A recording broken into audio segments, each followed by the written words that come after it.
दोस्तों, एक प्राचीन कथा के अनुसार मकर संक्रांति के दिन इस एक चीज का दान जरूर करना चाहिए। दोस्तों, हर साल मकर संक्रांति का पर्व मनाया जाता है। जब सूर्य देव मकर राशि में प्रवेश करते हैं तो इस दिन को मकर संक्रांति कहा जाता है। मकर राशि के स्वामी शनि देव है। इस दिन सूर्य देव अपने पुत्र शनि से मिलने के लिए आते हैं। इसी कारण से इस दिन को पिता पुत्र के मिलन के तौर पर भी मनाया जाता है। दोस्तों, जब भगवान सूर्य देव शनि महाराज से मिलने के लिए उनके घर पर पधारते हैं तो शनि देव उनका स्वागत करते हैं, अपने पिता को नमस्कार करते हैं और उन्हें प्रसन्न करने के लिए उन्हें भोग चढ़ाते हैं। सूर्य देव अपने पुत्र के आदर सत्कार से प्रसन्न होते हैं और उन्हें आशीर्वाद देते हैं। फिर शनि महाराज भगवान सूर्यदेव से पूछते हैं, हे पिताश्री, आपका आशीर्वाद सदैव हम पर बना रहे, बस यही हमारी कामना है। आपके आशीर्वाद से मैं पृथ्वी लोक के मनुष्यों के कष्टों को दूर कर सकूं और उनके शुभ अशुभ कर्मों के अनुसार फल प्रदान कर सकूं। किंतु हे पिताश्री, यदि आप आज्ञा दें तो मैं एक प्रश्न आपसे पूछना चाहता हूं। पिताश्री, मनुष्य को मकर संक्रांति के दिन कौन सी चीजों का दान करना चाहिए और दान करने से कौन सा फल प्राप्त होता है?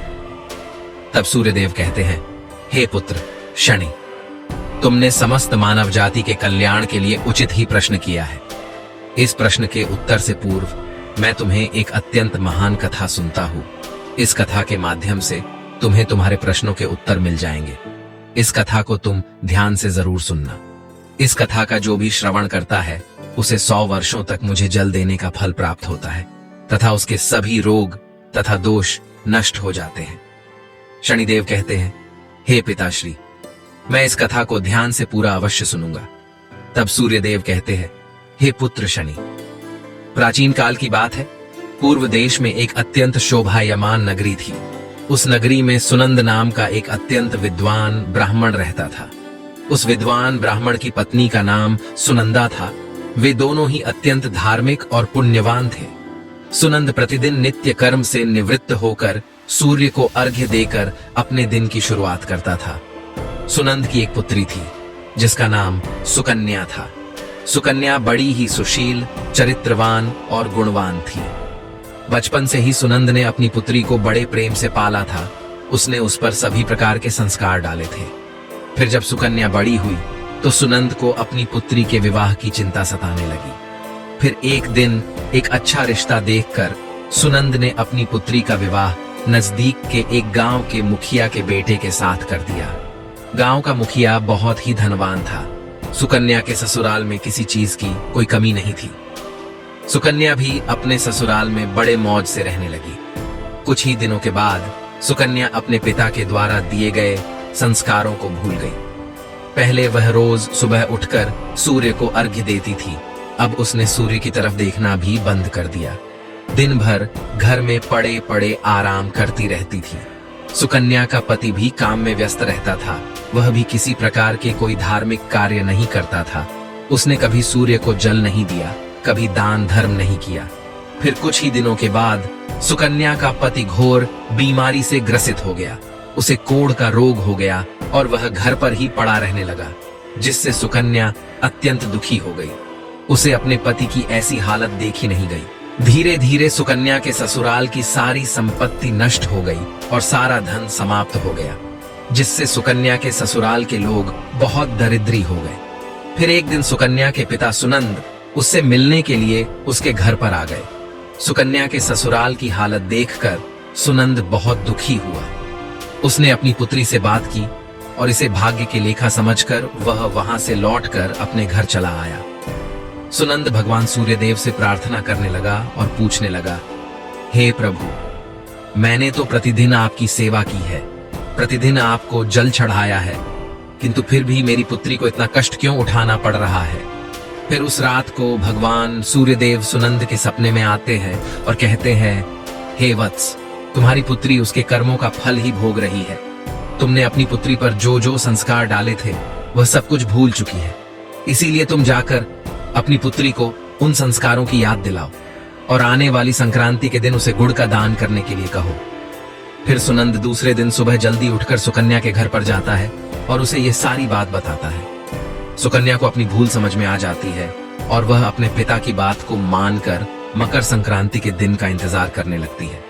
फिर जब मकर संक्रांति आती है तो सुकन्या सुबह उठकर स्नान आदि करके सूर्य देवता को अर्घ्य देती है और सूर्य मंदिर में जाकर गुड़ का दान करती है, जिससे सूर्य देव अत्यंत प्रसन्न हो जाते हैं और सुकन्या को आशीर्वाद प्रदान करते हैं।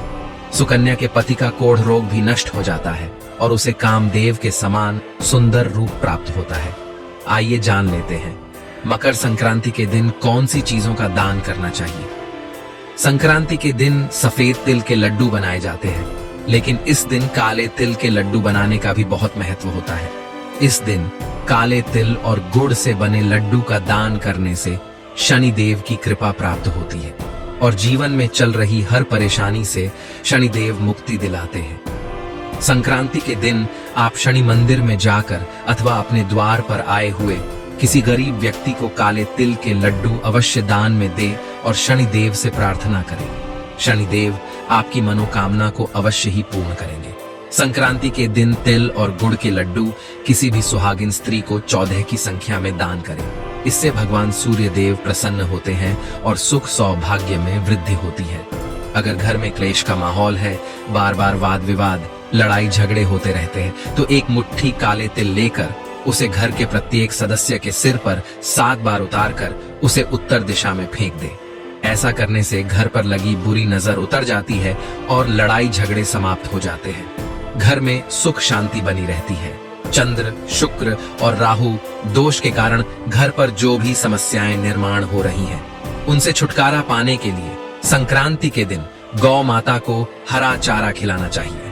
इस दिन द्वार पर आई गौ माता को हरा चारा खिलाकर उन्हें नमस्कार अवश्य करें। गौ माता के आशीर्वाद से सभी ग्रहों के दोष नष्ट हो जाएंगे। संक्रांति के दिन रात को सोते समय इस एक उपाय को अवश्य करें। इससे मानसिक कष्टों से मुक्ति मिलती है। सोते समय अपने सिरहाने में तांबे के लोटे में जल भरकर रखें और सुबह उठने के बाद उस पानी को ग्रहण करें। इससे शारीरिक और मानसिक रोगों से मुक्ति मिलती है। मकर संक्रांति पर सूर्य से शुभ फल पाने के लिए तांबे का सिक्का या चौकोर टुकड़ा नदी में प्रवाहित करना चाहिए, क्योंकि तांबा को सूर्य देव की धातु माना जाता है। इस तांबे की वस्तुओं का दान करने से तथा तांबे के पात्र में जल का पान करने से कई प्रकार के रोगों से छुटकारा मिलता है। तांबे का सिक्का नदी में प्रवाहित कर देने से आपके शरीर के अंदर के सभी रोग नष्ट हो जाते हैं। अगर ऐसा करना संभव न हो तो गुड़ एवं कच्चे चावल एक लाल कपड़े में बांधकर नदी में प्रवाहित करें। ऐसा करने से कुंडली में स्थित सूर्य दोषों में कमी आती है और बुरे दिन दूर होते हैं। शमी का पेड़ शनि देव को अत्यंत प्रिय होता है। मकर संक्रांति के दिन सूर्य देव अपने पुत्र शनि से मिलने के लिए आते हैं। इसीलिए इस दिन शमी के पेड़ की पूजा का विशेष महत्व होता है। इस दिन अगर शमी के पेड़ का रोपण करके उसकी पूजा करते हैं तो सूर्य देव और शनि देव दोनों की विशेष कृपा प्राप्त होगी। संक्रांति के दिन घी का दान करना शुभ होता है। इस दिन घी का दान करने से मान सम्मान, यश और भौतिक सुविधाओं की प्राप्ति होती है। तो दोस्तों, आपको यह कथा कैसी लगी कमेंट करके जरूर बताएं।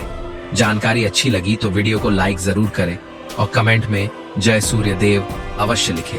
साथ ही चैनल को सब्सक्राइब करें। आप सभी का धन्यवाद।